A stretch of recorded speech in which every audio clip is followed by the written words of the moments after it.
여러분, 사람들이 가장 행복할 때가 언제일까요? 자신의 존재 목적을 깨닫고 살아갈 때가 아닐까 생각되어집니다. 살아도 왜 사는지, 내가 무엇을 위해서 사는지. 물론 1차원적으로 행복할 때는 여러 가지가 있습니다. 그죠? 오늘 자신의 존재 목적을 깨닫는다는 것은 조금 수준이 있죠. 이 질문에 고작 한다는 얘기가 이 자식 새끼 먹여 살리기 위해서 살지 별다를 게 있습니까? 라고 그렇게만 대답을 가지고 있으면, 여러분, 그 자식이 부모를 부담스러워할 때, 그 자식이 부모를 거추장스러워할 때, 그 자식과 함께 내 생의 의미, 존재의 의미 자체도 같이 훅 날아가고 없어지죠. 아이, 죽지 못해 살지 그게 대단하게 사는 게 있습니까? 라고 대답하는 사람들은 오늘처럼 인생의 의미, 존재의 의미를 묻는 그 질문 자체를 싫어합니다. 딱 질색이죠. 근데 성경이 가르쳐주는 인생의 의미, 존재의 의미가 뭐냐? 웨스민스터 소요리 문답에 의하면 1문항에 보면 이렇게 대답합니다. 사람의 제일된 목적이 무엇입니까? 라고 묻고 인간의 존재에 대해서, 이유에 대해서 설명을 하기를, 사람의 제일된 목적은 하나님을 영화롭게 하고 그를 영원토록 즐거워하는 것입니다 라고 말하고 있는 거예요. 여러분, 하나님을 영화롭게 하고 그를 영원토록 즐거워하는 것, 그걸 함축하면 뭘까요? 예배죠, 예배죠. 우리가 지금 드리고 있는 이 예배, 그러므로 사람의 제일된 존재 이유, 제일된 목적이 뭐냐? 예배라고 축약해서 설명해도 이건 과언이 아닌 거예요. 시대를 일깨웠던 설교자가 있습니다. 아주 명료하고 도전적인 메시지를 잘 전했던 A.W. 토저라는 목사님이 계세요. 이것이 예배이다라는 그의 책에 의하면 이렇게 말합니다. 우리는 우리의 욕구를 당장 충족시키기 위해 존재해서는 안 된다. 우리는 그것보다 더 크고 더 위대하고 더 영원한 것을 위해 존재해야 된다. 그것은 바로 하나님을 예배하고 하나님을 영원히 즐거워하는 것이다 라고 얘기를 했어요. 여러분, 구약 성경에도, 구약에 여러 가지 성경이 있습니다만, 구약 성경 가운데 이사야서라는 책에 보면 하나님 우리를 지으신, 창조하신 목적을 뭐라고 말하냐면, 이사야 43장 21절 한번 읽어볼까요? 같이 읽습니다. 시작. 이 백성은 내가 나를 위하여 지어나니 나를 찬송하게 하려 함이니라. 나를 뭐하게 하려 함이니라? 찬송하게 하려 함이니라. 다른 말로 말하면 예배하게 하려 함이니라. 그럼 구약만 그러냐? 신약에 보면 에베소서라는 성경이 있어요. 그거 보면 성부, 성자, 성령 하나님, 오늘 세 가족이 꽤 계시는데 좀 어려울 수 있습니다만 삼위일체 하나님, 그 가운데 성부 하나님이 우리를 택하시고 우리를 예정하신 이유가 나와요.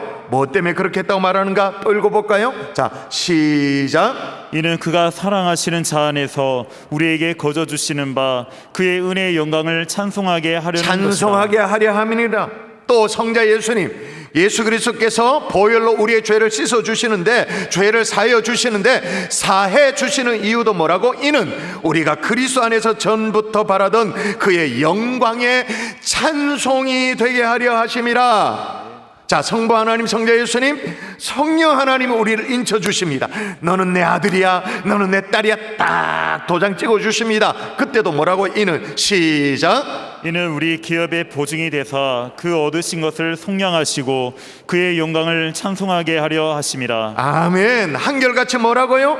찬송하게 하려는 것이다, 찬송이 되게 하려는 것이다, 찬송하게 하려 하는 것이다. 그러니까 우리의 존재 목적, 우리의 삶 자체가 하나님의 찬송이 되기 위해서. 그러니까 예배란 건 뭐냐? 인간의 존재 이유이면서 하나님을 하나님으로 찬양하는 것, 이게 예배예요. 여러분, 적어도 여러분이 드리고 있는 예배가 그런 거예요. 아셨나요? 인간의 존재 목적, 예배라는 거죠.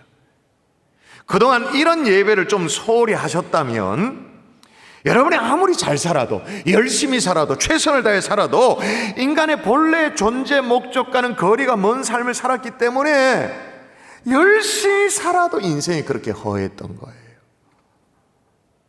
그렇게 최선을 다해 살았는데도 내 삶이 꽉 차 있는 것처럼 만족감이 있거나 그런 게 아니라 허전하고, 이렇게 7월달 한여름이 됐는데도 공원이 뭔가 뻥 뚫려 있는 것처럼 찬바람이 술술술 들어와가지고 바람이 느껴지는 공허함이 있는 거죠.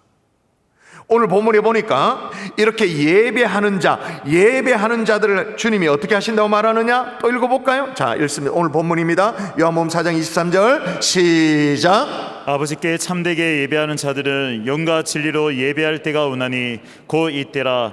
아버지께서는 자기에게 이렇게 예배하는 자들을 찾으시느니라. 아버지께서는 자기에게 이렇게 예배하는 자를 찾는다. 뭘 찾느냐? 누구를 찾느냐?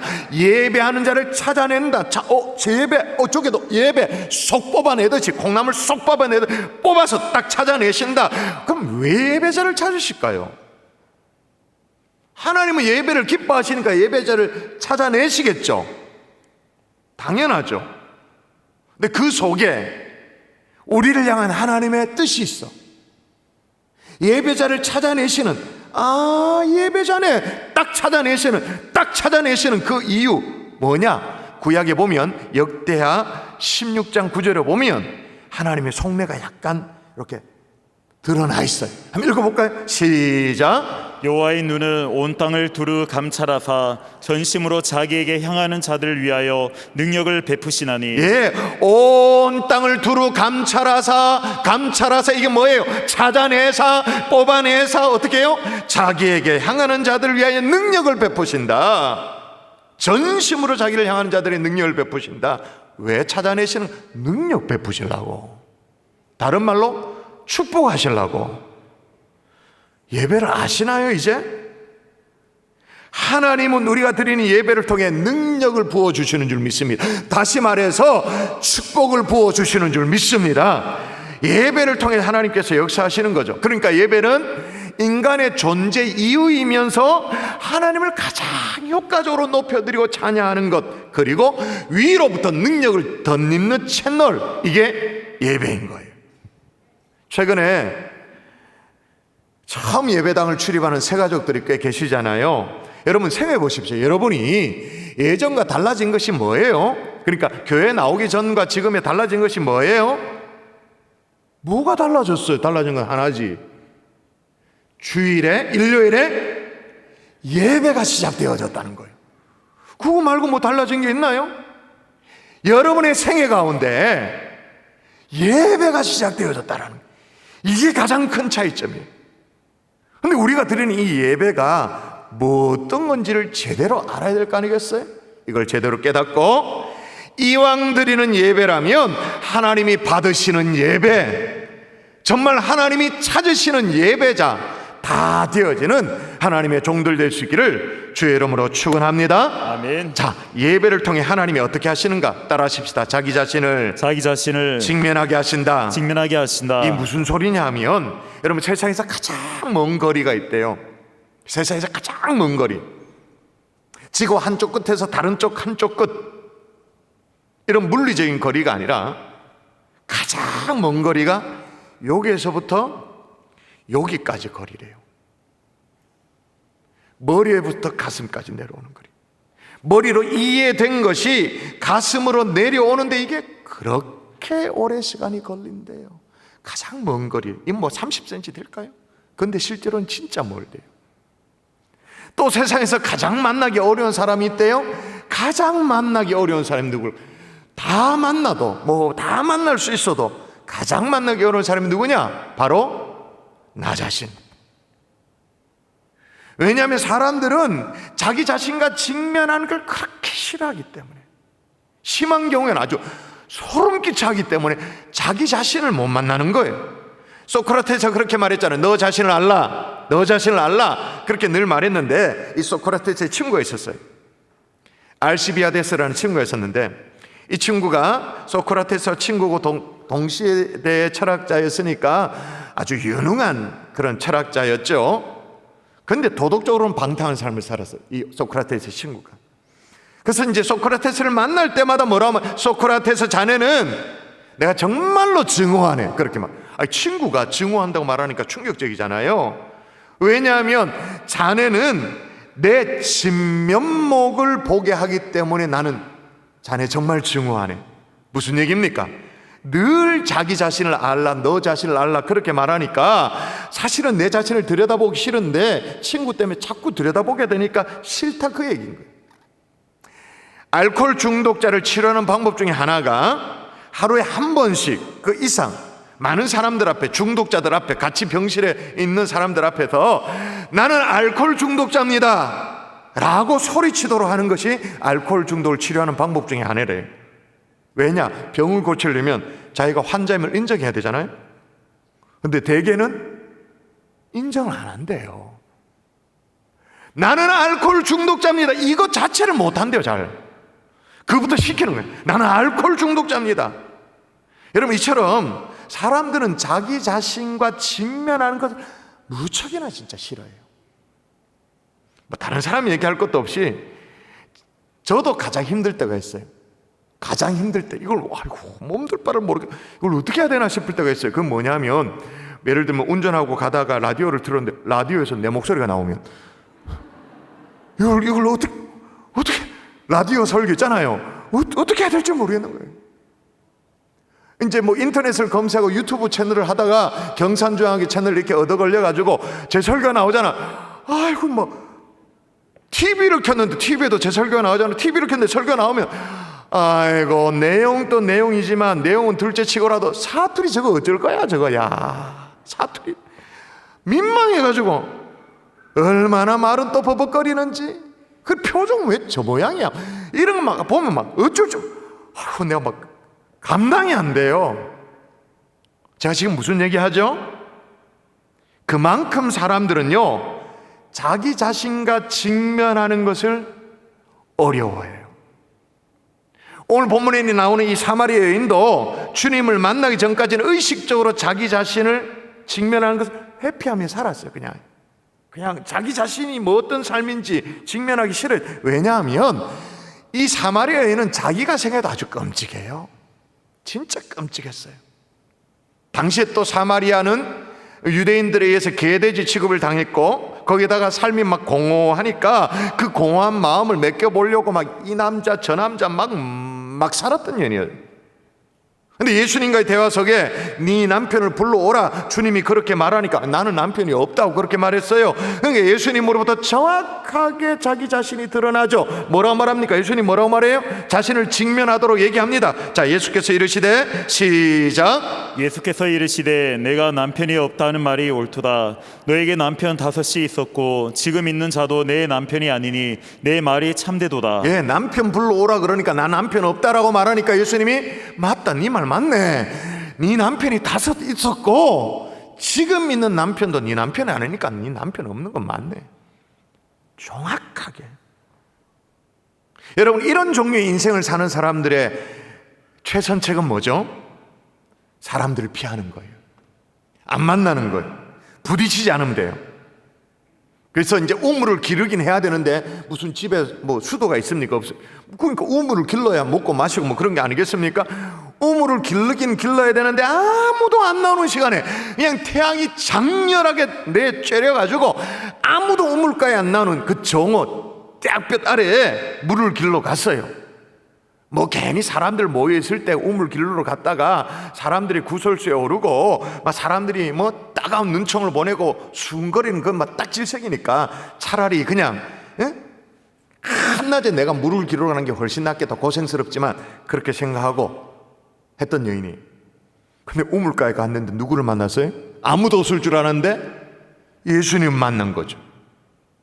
예수님과의 만남으로 처음으로 있는 모습 그대로 자신의 모습을 바라보게 되어집니다. 모든 가식, 모든 위선, 모든 이유, 자기 합리 이런 거 뭐 다 떨어버리고 나는 남편이 없나이다. 없을 수밖에요.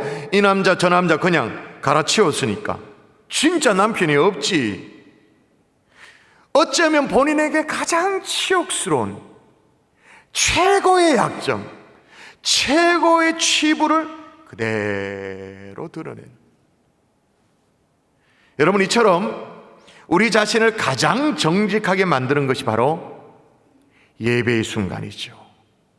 마치 막 누더기처럼 덕지덕지 붙어있던 것들을 다 떼내고 하나님 앞에 믿음으로 딱 서도록 하는 예배. 여러분이 예배가 이런 걸 여러분이 아셨나요? 아시고 지금 예배를 드리고 계시나요? 여러분, 이런 예배, 하나님 앞에 직면하여 나 자신을 쫙 정확하게 드러내는 이런 예배를 경험한 사람들의 공통된 반응이 있어요. 그게 뭘까요? 자기가 죄인임을 깨닫는 거죠. 우리가 몇 주 전에 행복한 사람들의 축제를 진행하지 않았습니까? 그때도 마찬가지. 많은 분들이 저에게 그런 얘기를 전달해 와요. 목사님, 왠지 모르겠는데 자꾸 왜 눈물이 나요? 세 가지를 그렇게 얘기를 해요. 나는 그 노래, 교회에서 부르는 노래, 찬송 그것도 잘 모르는데, 그래서 그냥 듣고만 있는데 왜 마음이 울컥하고 목사님 말씀하시는데 왜 눈물이 나고, 기도하자고 해서 눈 감고 고개를 숙였더니 더 눈물이 나고, 왜 그래요? 그렇게 물어요. 여러분, 왜 그래요? 하나님 앞에 내가 정직하게 딱 서면 나는 몰라도, 내 의식은 몰라도 내 영은 아는 거죠. 나는 죄인입니다. 그래서 눈물이 나는 거예요. 눈물로 고백을 하는 거죠. 여러분, 이런 현상은 오늘날만 있는 게 아니고요, 예수님의 제자들을 불러주셔서 똑같은 일이 벌어졌어요. 여러분, 베드로 기억나십니까? 밤새도록 막 그물을 던져봤지만 고기 한 마리도 못 잡았어요. 해가 해가지고 새벽을 맞이하게 됐는데, 저기서 누가 오는데 깊은 데로 가서 그물을 내려 던지라 라고 말합니다.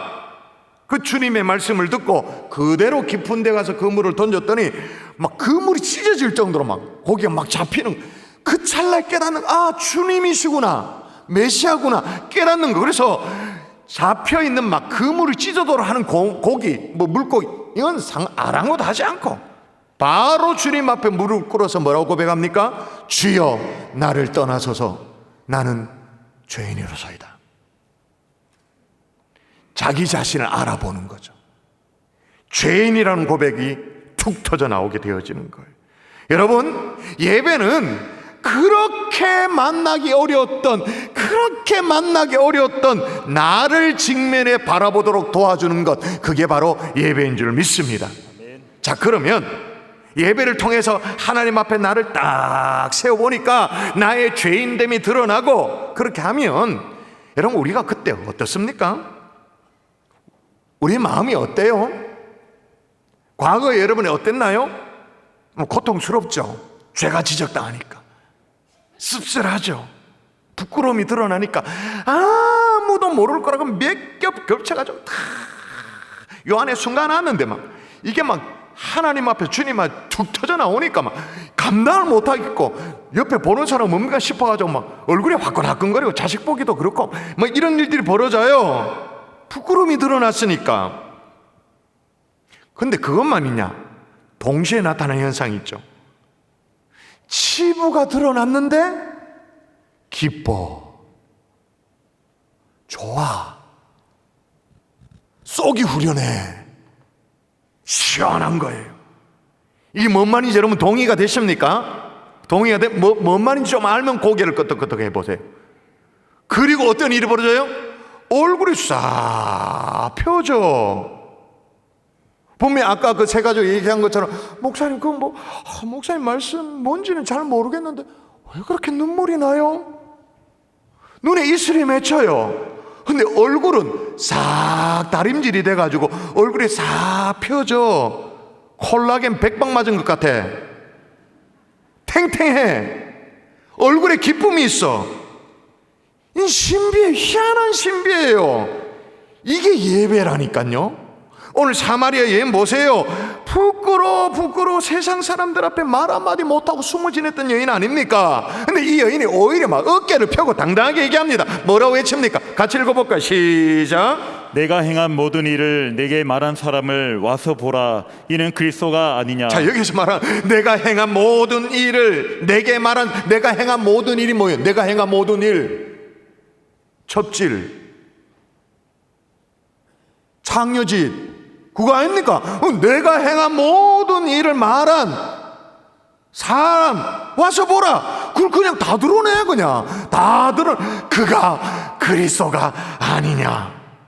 저는 여러분 이 대목에서 이 여인이 외치는 외침도 중요하지만 더 저는 상상력을 발휘해서 알고 싶은 게 뭐냐, 이 여인의 얼굴 표정이 어땠을까? 얼굴 모습 표정이 어땠을까? 여기에 대해서 맥스 루케이도라는 목사님은 형통한 날의 은혜라는 책에서 이렇게 말합니다. 하나님께서 우리를 불러 그분의 얼굴을 보게 하시는 것은 우리의 얼굴을 변화시키기 위해서입니다. 우리의 얼굴이 바뀌는 것은 쉬운 일이 아니지만 하나님은 능히 그 일을 하실 수가 있습니다. 하나님께서 자녀들의 얼굴을 바꾸시는 것을 기뻐하십니다. 그분은 손을 내밀어 근심으로 주름진 자녀의 얼굴을 펴십니다. 수치와 해이로 그늘진 얼굴이 은혜와 믿음의 초상으로 변화시켜 주십니다. 굳게 담은 턱이 풀리고 골패인 이마가 매끄러워집니다. 그분의 손길이 닿을 때 눈가의 피곤이 사라지고 절망의 눈물은 평강의 눈물로 바뀝니다. 어떻게 그럴 수가 있습니까? 예배를 통해서 가능합니다.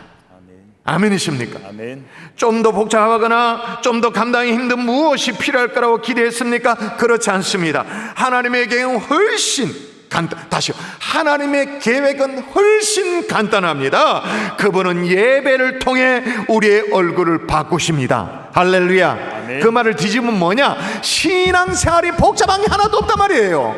간단하다. 예배를 통해 하나님을 만나고 예배를 통해 우리의 얼굴의 표정이 바뀌고 예배를 통해 우리의 마음이 달라지고 이게 예수 믿는 거다. 할렐루야. 아멘.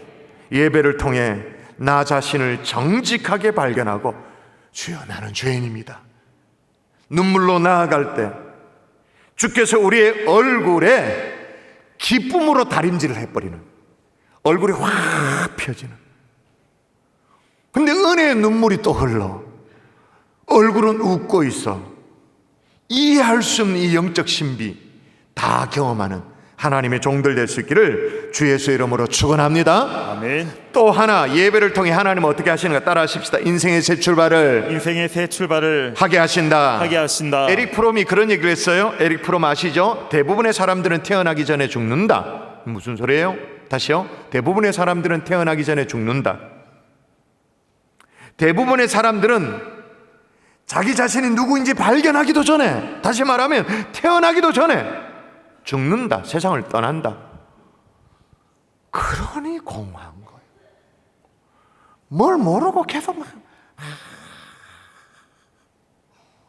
한 번쯤 정신을 차리면 내가 뭐하나? 그래서 정신 차리기가 싫어. 너무 공허하니까 계속 먹고 자고 이러고 먹고 자고 이러고 공허하죠. 여러분, 예배를 통해서 나 자신이 누구인지를 발견하면, 직면하면 그 다음에 나타나는 현상이 뭐냐? 새 출발이 가능한 거예요. 새로운 시작이 가능한 거예요. 사마리아 여인이 주님을 만났어요. 주님을 만나고 난 이후에 어떻게 했는가 보십시다. 여기 보면 알아요. 같이 읽습니다. 시작. 여자가 물동이를 버려두고 동네로 들어가서 사람들에게 이르되. 아멘. 오늘 이 여인이 물길로 나왔어요. 분명히 사람들 눈피해가지고 아무도 없을 때 물길로 나왔는데 물동이를 집어 던져버려. 그게 중요하지 않아. 그건 아랑곳하지 않아. 새로운 인생을 새롭게 출발하게 되어집니다. 여러분, 구약의 대표적인 사회적 약자는요, 사회적 약자라는 말을 최근에 많이 얘기하지 않습니까? 사회적 약자. 구약의 사회적 약자는 고아와 가부와 객이에요. 고아와 가부와 나그네, 객. 예수님 시대에 유대인들로부터 천대받았던 사람이 사마리아인인데, 그리고 여자였는데, 거기다가 과부는 구약의 고아, 가부와 객, 이게 정말 사회적 약자라고 그랬는데, 그 중에 그나마 과부는요, 율법이 정한 최소한의 보호장치가 있었어요. 최소한의 보호장치. 근데 오늘 이 가나안 여인, 이 여인은 최소한의 보호장치조차 없어요. 언제든 사람들이 돌을 들어서 막 죽여보려고 마음먹으면 한마디 객소리도 못하고 죽어야 돼. 창기에 가까운 여인이었으니까. 첩살이를 몇 번이나 갈아친지 모르잖아요. 사회적으로 가장 밑바닥으로 허덕이는 여인이었어요. 숨어 지내야 되는 여인이야. 숨어 살아야 되는 여인이었어요. 그런 여인이 자신의 삶의 자리에서 벌떡 일어나요. 모든 수치심을 다 뒤로 해요. 막 기쁨에 들떠가지고 동네에 막 달려 들어갑니다. 달려 들어가서 29절에 보니까 와서 보라, 이는 그리스도가 아니냐, 우리가 그토록 찾던 메시아가 아니냐, 하나님의 종 아니냐, 우리가 기다렸던 메시아가 아니냐, 막 사람들에게 달려 외쳐요. 그리고 이 여인의 인도로 어떻게 되었다고 말하는가? 30절 볼까요? 눈 크게 뜨고 보십시다. 시작. 그들이 동네에서 나와 예수께로 오더라. 이 여인의 인도로 말미암아 그들이, 무슨 말이에요? 사람들이 동네에서 나와 예수께로 오더라. 아니, 숨어 지내던 여인 주제에 리더십을 발휘하네요. 지도력을 발휘해요. 그래서 동네 사람들을 예수께로 인도해요. 사람들이 움직여요. 상상도 못할 일이지.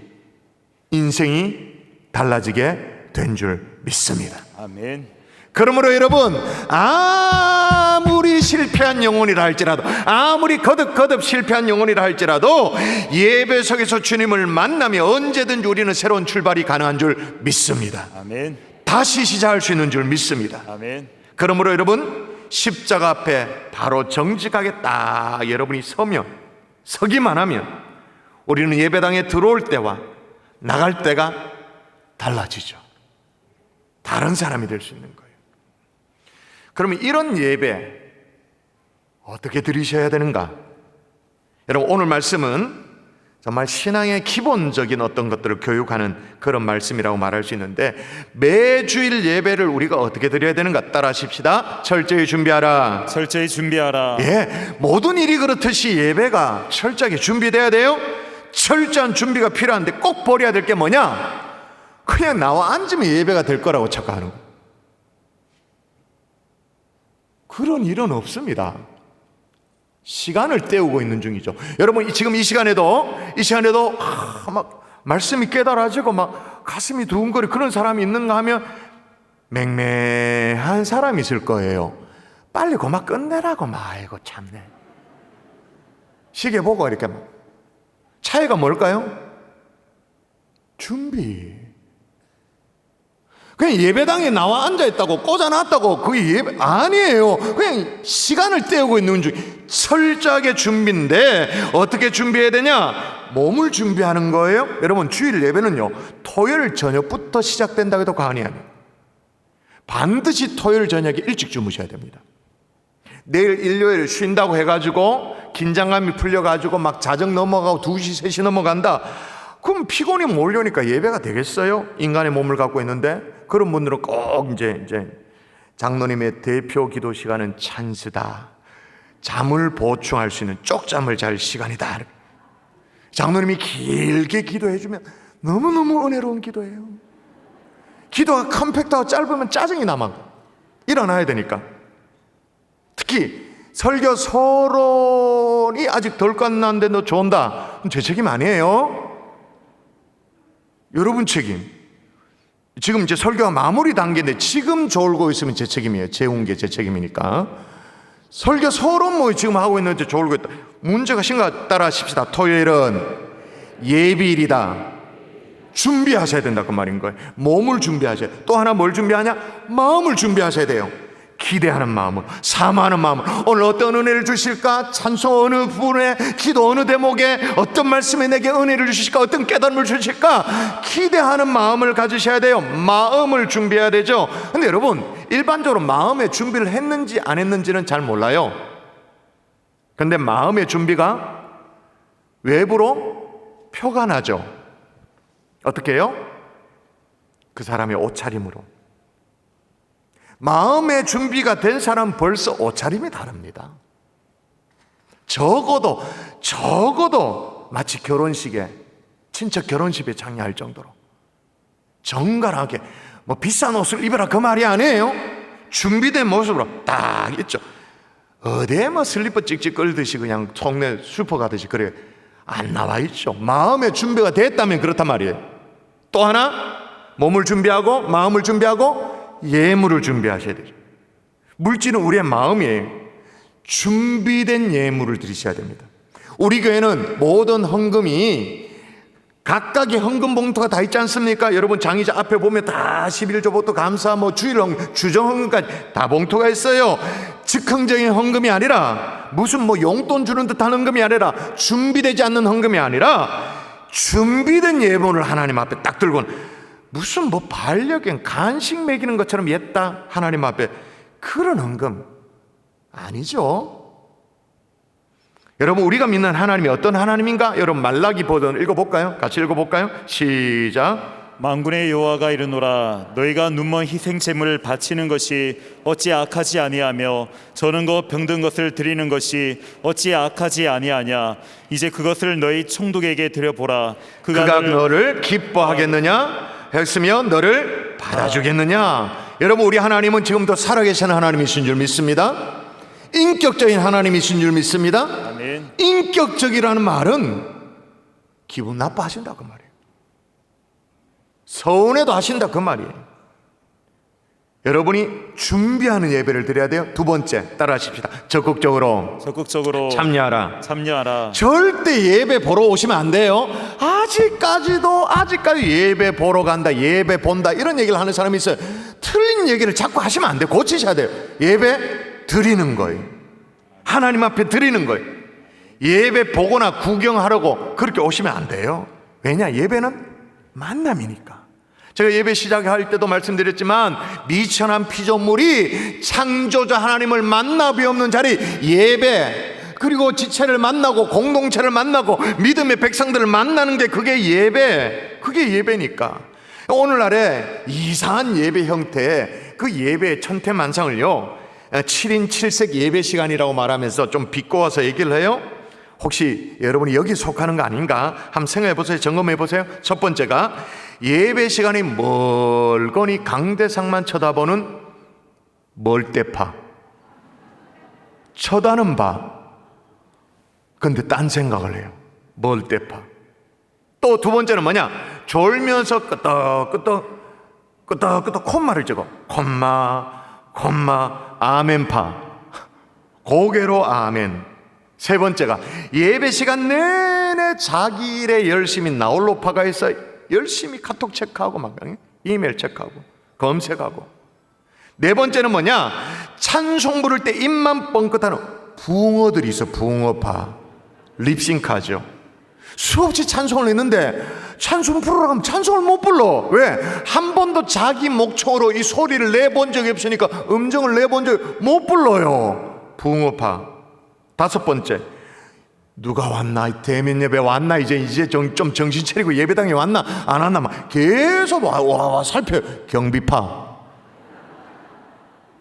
여섯 번째, 무슨 극장에 온 것처럼 옆에 아이 앉혀놓고 뭐 이렇게 간식도 좀 먹여가면서 다리 꼬고 앉아서 내리 꽂으면서 이렇게 보는 극장파.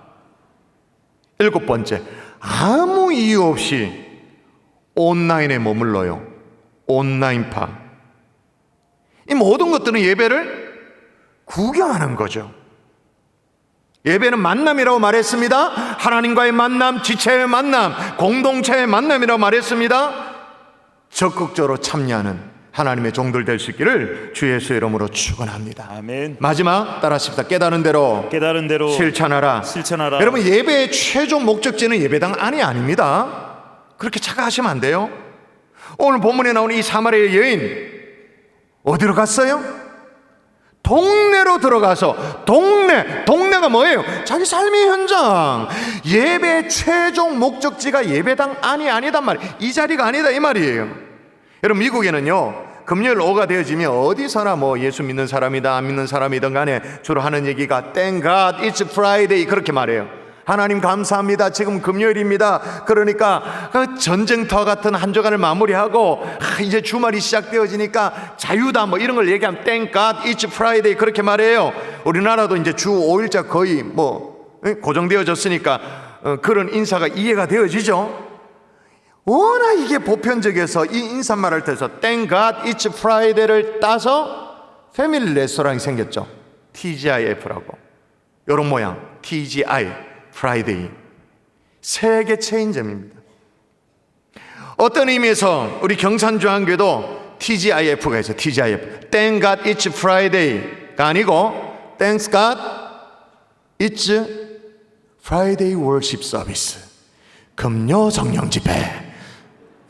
내 혼자만 그래 생각하고 있습니다. 드디어 금요일이군요. 금요 성령 집회가 있는 금요일 밤 한 주간의 삶의 모든 무거운 짐들 다 내려놓고 마음껏 찬양하고 마음껏 하나님 앞에 쏟아내 토로하듯이 그렇게 기도하고 말씀 듣고 기도하고. 여러분, 대한민국 교회 가운데 금요일 밤에 그렇게 원 없이 기도하고 원 없이 찬양할 수 있는 교회 있으면 나와보라 그러십시오. 잘 없습니다.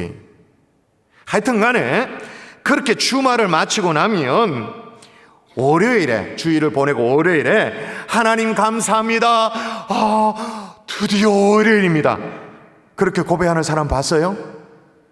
병원 가셔야 돼요. 그런 분들 월요일에는 다 월요병이야. 너무 힘들고 몸이 축축 늘어지고 다 힘들어하시죠. 근데 여러분, 정말로 주일 예배에 성공하는 사람은 월요일이 기다려지는 사람이에요. 월요일을 기대하는 사람. 왜냐? 내 삶의 현장에 받은 말씀 그대로, 받은 은혜 그대로 삶에 실천하고 적용할 수 있는 기회가 시작되는 월요일이니까. 여러분, 우리는요, 주중에 어떤 세상의 구석에서 쭈그리고 앉아가지고 그냥 구겨져 있다가 주말 이렇게 와가지고 넥타이 메고 아주 환하게 할렐루야 아멘, 그러다 주일날 또 주중에 또 찌그러지고, 그런 게 아니에요. 주일에 받은 은혜를 가지고 세상에 호령하며 사는 것이 그리스도인의 삶인 줄 믿습니다. 그러니까 월요일 눈을 뜨면, 내일 눈을 뜨면 어떻게 해요? Thank God it's Monday. 와, 드디어 월요일이군요. 왜? 말씀대로 살아낼 수 있는 기회니까. 물론 몸이 힘들어도 내가 한번 살아볼게요. 받은 말씀대로 내가 한번 승리해 볼게요. 이게 예배예요. 여러분, 예배를 좀 아셨습니까? 예배는 인간의 존재 이유입니다. 하나님을 가장 기쁘게 하는 겁니다. 그리고 예배를 통해서 나 자신을 직면할 수 있는 용기 있는 사람이 되면 참 좋겠습니다. 여기에서부터 인생의 새 출발이 가능한 거예요. 그래서 어떻게 예배를 준비하십시오. 예배에 참여하십시오. 그리고 삶의 현장에서 실천하는 하나님의 종들 될 수 있기를 주의 이름으로 축복합니다.